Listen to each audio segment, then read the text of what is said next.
a process that is repeatable, not just for me, throughout all the different areas of my life: family, love, money, purpose, relationships, time, but also repeatable by everyone else. And the getting wired for your desires process includes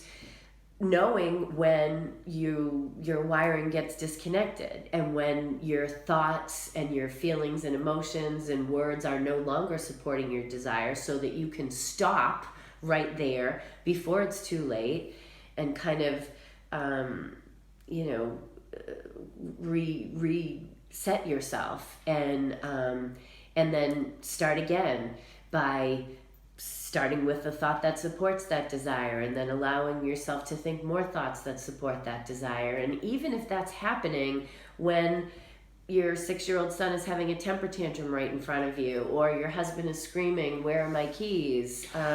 Or you've got a prospect in front of you who's saying, "I really don't think I can afford it," instead of falling into the trap of dealing with those conditions in the moment, it becomes a practice where we stop recognizing that now we're in a state where we're not wired for our desires. And so we take a breath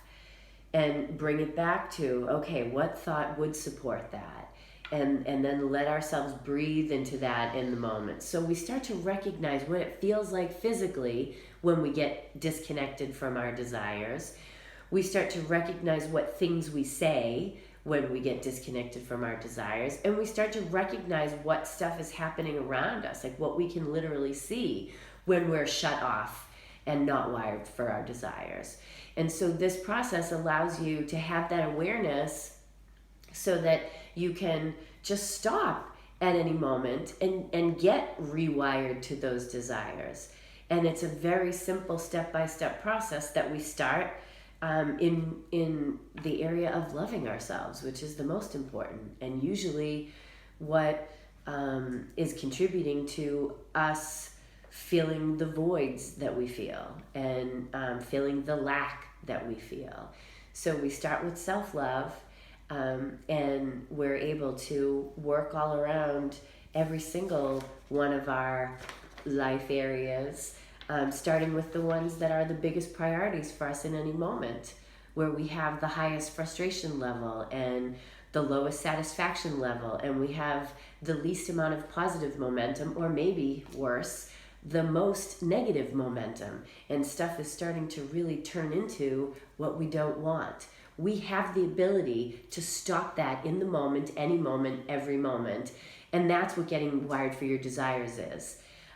So if that's something that you have struggled with, or haven't been able to figure out why, with all of the talent and passion and drive and ambition and love and even charisma that you may have, why it isn't working, it's because you're not wired for your desires. So come and ask me about it, and I'll tell you what you need to do. It's so easy.